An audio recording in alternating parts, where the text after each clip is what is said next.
La primera presentación de este segundo bloque de esta mañana es a cargo de Tania Lobo, que aprovecho para darle la bienvenida. Ella es Medical Manager de Roche Caribe, Centroamérica y Venezuela, quien va a brindarnos la conferencia Digitalización de Datos en Salud, llave para la toma de decisiones y mejores resultados para los pacientes. Tania ha trabajado en distintas organizaciones públicas, incluida la docencia universitaria y la investigación biomédica. Es licenciada en Medicina y Cirugía de la Universidad de Costa Rica, bachiller en Biología y cuenta con un máster en Biología con énfasis en Genética y Biología Molecular de la misma universidad. Tania, bienvenida, adelante. Gracias por acompañarnos, así tienes el micrófono y el pasador.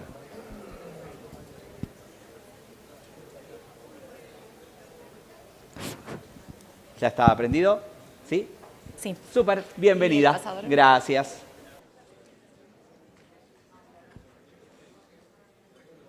Bueno, muchísimas gracias por esa introducción. Es para mí un gusto estar aquí con ustedes hoy y realmente es un tema, ¿verdad?, que quizás ya hemos venido profundizando en las conversaciones previas el día de hoy.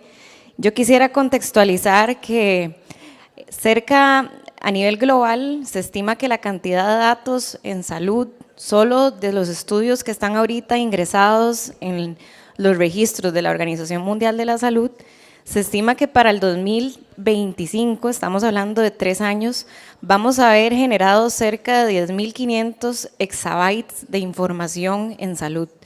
Solo para contextualizar, un exabyte es cerca de 1.000.000 trillón de bytes y para eso se requieren cerca de 10.000 a 100.000 computadoras de hogar para almacenar todos esos datos. Entonces se pueden imaginar ustedes cómo se va a tornar complejo la toma de decisiones en salud. Y de nuevo aquí el tema es cómo definitivamente tomar esta situación compleja y convertirla en una oportunidad. Y es que la OMS también dice que de aquí al 2030, que no es tan lejos, estamos hablando de 7 años, a raíz de todo lo que ha sucedido en la pandemia, vamos a tener una faltante de cerca de 15 millones de profesionales en salud. Y realmente por eso últimamente han visto ustedes que conversaciones de inteligencia artificial, de soluciones digitales empiezan a aparecer muchísimo en todos los medios de comunicación. Y aquí nada más, no sé, no me está pasando la...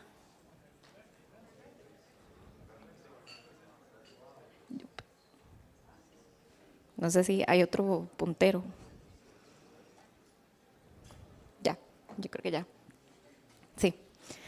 Efectivamente, esta es una imagen de cómo entendíamos a los pacientes hace poco, con una cantidad de datos limitada de esos individuos, ¿verdad? Lográbamos hacer una medicina o una atención que buscaba ir personalizando según los datos de la historia clínica, de lo que nos decía el paciente en la consulta y de una que otra herramienta con la que contábamos.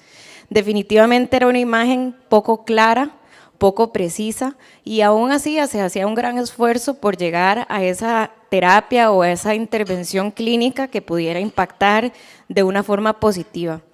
Definitivamente con la cantidad de datos que han surgido a raíz de todo lo que hemos vivido en los últimos 2 años, pero que ya venía sucediendo, nada más se catalizó con la pandemia, nos dimos cuenta que estamos viviendo un momento donde hay una explosión en datos. Y eso viene dado un poco por el conocimiento que tenemos en genómica, ¿verdad? Hoy en día sabemos mucho de las patologías, tenemos información de los expedientes digitales, tenemos técnicas de diagnóstico avanzado, ya hacemos patología digital, ya podemos hilar más fino y utilizar estos datos para hacer estudios clínicos en tiempo real. No sé si saben ustedes, pero con la pandemia efectivamente el poder tener el desarrollo de todas estas vacunas y medicamentos fue en tiempo real y se empezaron a desarrollar a nivel global gracias a las colaboraciones que hubo y a la digitalización de muchas de las herramientas para subir esos datos y poder analizarlos, agregarlos y poder llegar a esas intervenciones. Entonces, efectivamente, el panorama es un poco más claro. Ya hoy en día hacemos medicina de precisión, ya hoy en día estamos en un momento donde los datos se están aplicando, ¿verdad? Datos genómicos, datos de otros biomarcadores.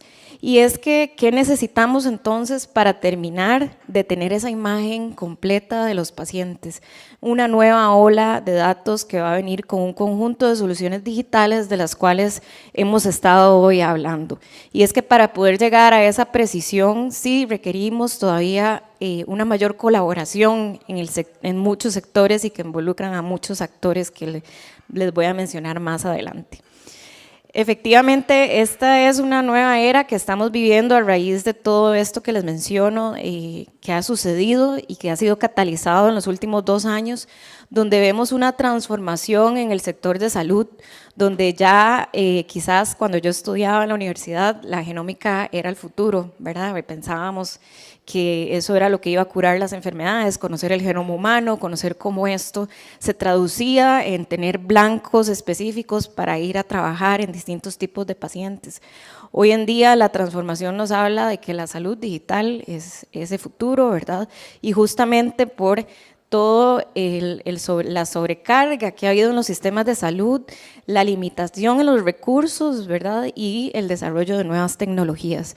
Entonces, estamos en la era del mundo digital en salud y justamente esta digitalización permite obtener todos esos datos, ¿verdad? Pero los datos por sí solos no nos dicen mucho. Realmente necesitamos datos que vengan a contestar preguntas concretas, usualmente científicas, que vengan a llenar vacíos en esas oportunidades que todavía hay en muchas patologías, ¿verdad? No sé si quizás están familiarizados, pero un paciente tiene una serie de etapas que va transitando a lo largo de las enfermedades, desde que es recientemente diagnosticado hasta que llega donde un médico y se decide un abordaje terapéutico, hasta después de eso un plan de atención, de seguimiento, de monitoreo de esa enfermedad, y a lo largo de cada una de esas etapas siguen habiendo vacíos, ¿verdad? Siguen habiendo momentos donde quizás la consulta está 6 meses y progresó a los 2 meses, ¿verdad? Y lo perdimos, no supimos qué pasó con ese paciente. Cuando llega la cita, probablemente si es una enfermedad avanzada, falleció, ¿verdad? Y entonces la idea aquí es cómo poder utilizar y contestar preguntas viendo a cada uno de esos pacientes, pero que nos permita generar suficientes datos para extrapolarlos y poder impactar a gran escala en situaciones que sean similares. Suena bastante, ¿verdad?, lógico y tiene sentido, pero muchas veces la tecnología sirve a sí misma, los datos sirven a sí mismos y se nos olvida hacer esa convergencia de tecnología, datos, análisis para impactar a una persona. Y creo que cuando estemos desarrollando, colaborando, y aquí es una invitación abierta, así también hay soluciones que piensen que podría impactar en alguno de estos pasos a los pacientes, de cómo poder subsanarlas a través de la tecnología poniendo siempre a esa persona. Y por eso la presentación también van a ver que hay muchas caras, porque quizás a veces se nos olvida vincularlo a poner a ese paciente en el centro. Y es que esa nueva era de la que les comento es la era de la medicina personalizada. Ya no estamos hablando solo de precisión, sino de cómo personalizamos toda la atención. Entonces, la salud digital básicamente es usar un conjunto de soluciones tecnológicas para poder apoyar a ese abordaje en salud, ¿de acuerdo? Ese cuidado en salud. Y hay distintos tipos de categorías. Algunas de estas ya las hemos visto hoy, ¿verdad? Dispositivos usables, donde podemos llevar ahí un registro de ese ritmo cardíaco. Ya algunos de ustedes, seguro en algún momento donde se les mueve el dispositivo, detecta alguna arritmia y que si fibrilación atrial, que si tiene que ir al hospital o no, ¿verdad? También ya tenemos en la época de la pandemia una enfermedad nueva que lo que principalmente demostraba era que se bajaba el oxígeno en la sangre y no nos dábamos cuenta, ¿verdad? Entonces empezamos a decir, usen oxímetros, usen dispositivos de que les midan el oxígeno, usted puede sentirse bien, igual puede estar mal, ¿verdad? Y entonces los dispositivos usables nos daban datos en tiempo real de los signos vitales de los pacientes, en este caso de todos los individuos. Entonces efectivamente una solución digital, ¿verdad?, de salud digital que conocemos bien, son estos dispositivos. Y les voy a ir mencionando ejemplos, justamente casos de uso y demás, para que vean ustedes cómo esto ya es una realidad hoy y hacia dónde está migrando el desarrollo en tecnología y hacia dónde vamos a impactar a los pacientes. Todas estas herramientas nos permiten generar datos y aquí la clave es cómo protegerlos, cómo analizarlos, cómo hacerlos de una forma dentro de un marco regulatorio también.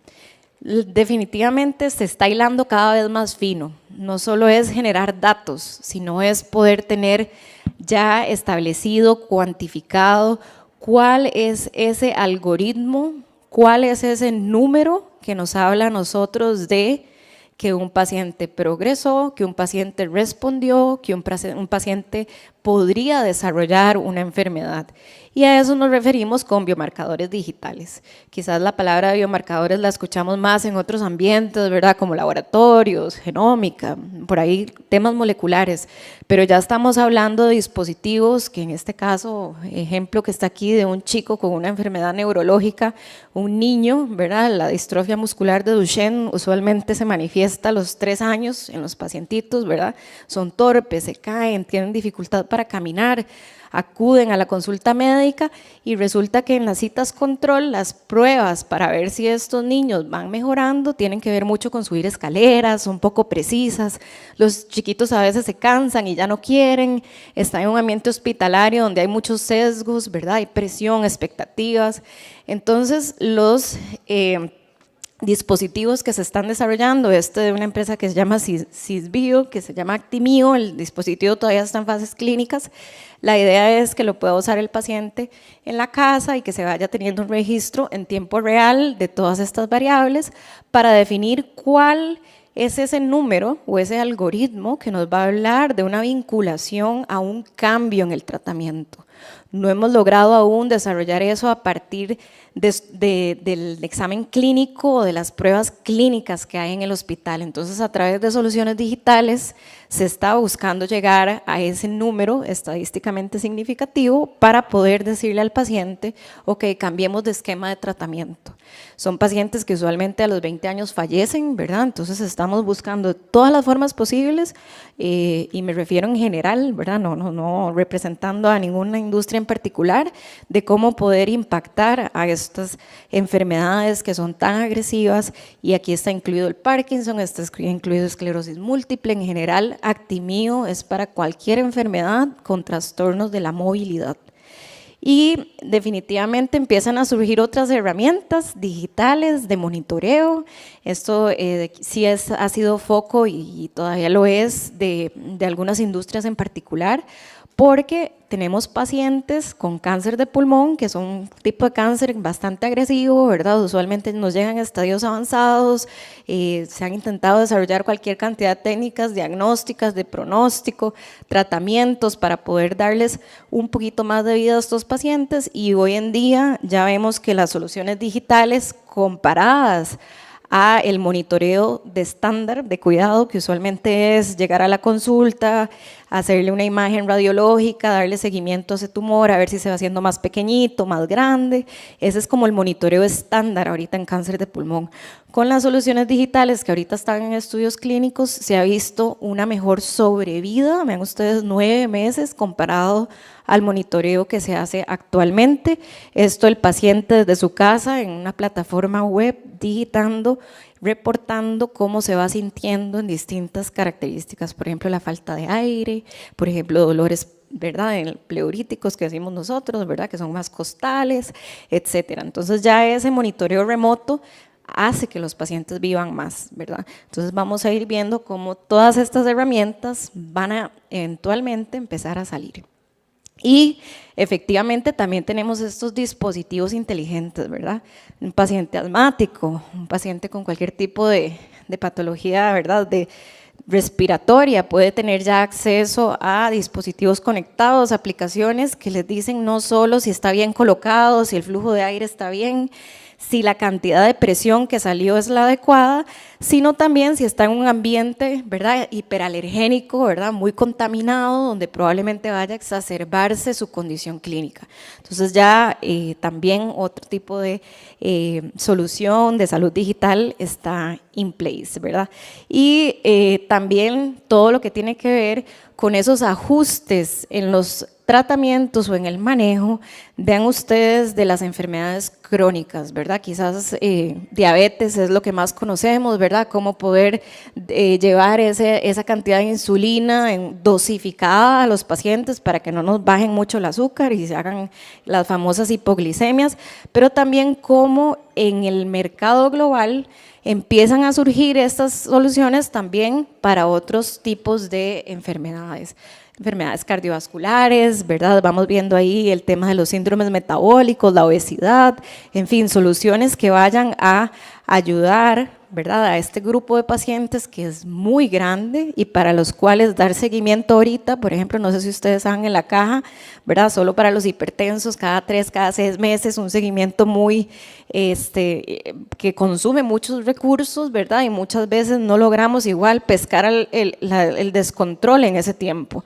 Entonces, ¿cómo a través de estas soluciones digitales podemos dar una mejor atención y disminuir esa brecha que puede haber con pacientes que quizás están más lejos de los hospitales centrales o de las clínicas que están periféricas?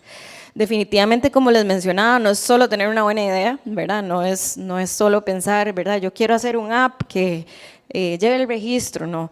Es saber que muchos de estas aplicaciones y softwares ya se consideran dispositivos médicos y por ende hay una responsabilidad grande de que efectivamente el paciente sepa cuándo acudir a emergencias, cuándo acudir, ¿verdad? Y por eso tienen que estar súper regulados. Ya la FDA, ya EMA, otras agencias regulatorias como en Canadá, en Japón, están empezando a darse cuenta que es un tema que viene, ¿verdad? A veces es anticiparse a la tecnología que va a ser introducida no muy lejana. Y finalmente decirles que hay un impacto para el sistema de salud y hay un impacto para los pacientes de todas estas soluciones digitales. Y quizás algunas son muy intuitivas, pero no las vemos constantemente, ¿verdad? A veces pensamos la inversión tiene que ser muy grande y vemos el gasto y no todo lo que nos podemos estar ahorrando en sistemas que todavía son muy ineficientes, ¿verdad? Entonces hay todavía, como les mencionaba, una brecha grande en la atención en salud. Estamos destinando muchos recursos, por ejemplo, a estas citas recurrentes que a veces es decirle al paciente, tome los medicamentos y váyase para la casa, y realmente no estamos ahondando profundamente en qué es lo que está pasando en esa evolución. Entonces, la salud digital en general y todo este tema que ha surgido, digitalizar y generar datos, es para poder optimizar el uso de los recursos en esos sistemas de salud que, como les mencionaba antes, van a tener también una reducción en el personal y tienen que ser cada vez más eficientes. Definitivamente las terapias también, ¿verdad? Y eso lo vemos en oncología y lo vemos en muchas otras patologías donde no se dosifica, no se personaliza el tratamiento, tenemos una talla para todos y gracias a la evolución que ha habido y a esta nueva era podemos ir hilando más fino, pero siguen habiendo muchas toxicidades, muchos efectos adversos que pueden ser de alguna forma controlados a través de la salud digital. Y para los pacientes, por supuesto que también hay impacto, ¿verdad? Vamos a tener pacientes con mejor calidad de vida, vamos a tener pacientes con mejores resultados clínicos, ¿verdad? Entiéndase, más tiempo, ¿verdad?, con su familia porque les cuesta menos salir a caminar, en caso de pacientes con cáncer de pulmón, saber, ¿verdad?, qué intervenciones ya no quieren recibir. Existen un montón de otros factores que al final a lo que nos llevan es a humanizar también la atención en salud, no solo a personalizar la medicina. Y a lo que estamos migrando es a cómo hilar tan fino como para poder predecir que un paciente se va a enfermar y poder intervenir de forma temprana. Volviendo al caso o al ejemplo de cáncer de pulmón, la expectativa de vida de un paciente a 5 años cambia radicalmente si llega a un estadio avanzado o un estadio ya temprano, ¿verdad? Entonces, ya en un estadio temprano, pues, sabemos que existe una probabilidad de que vaya a vivir a 5 años digamos que de un 70%, pero si llega a un estadio avanzado, esa probabilidad de vivir a 5 años se reduce a un 5%. Entonces queremos intervenir de forma temprana, empecemos a hablar más de prevención, de predicción de las enfermedades. Y finalmente comentarles que, bueno, ¿por qué estoy aquí yo hoy? Bueno, para contarles que estos solos no lo vamos a lograr, ¿verdad? Hay que colaborar, hay que trabajar juntos. En este sentido, Roche es una empresa biotecnológica, en realidad, que lleva 125 años generando innovación y que tiene un modo de operar que lo que busca es llevar esa innovación lo más rápido posible a los pacientes, pero tampoco crear innovación que no vaya a impactar clínicamente, ¿verdad?, a la persona. Entonces, ahorita estamos impulsando mucho el concepto, el abordaje de medicina personalizada para ir justamente buscando ese también sentido de sostenibilidad, de que esto pueda implementarse en los países nuestros, que son países, y hablo de la región, porque Centroamérica y el Caribe es nuestra región, en países que tienen una realidad socioeconómica complicada, y para eso necesitamos, como les digo, una articulación donde estemos ahí sentados, ustedes, la industria, los reguladores, ¿verdad?, el gobierno, etcétera, para poder justamente impactar a ese paciente que está ahí en el centro. Y bueno, con eso les agradezco mucho el espacio de hoy. Muchas gracias. Muchísimas gracias, Tania, gracias por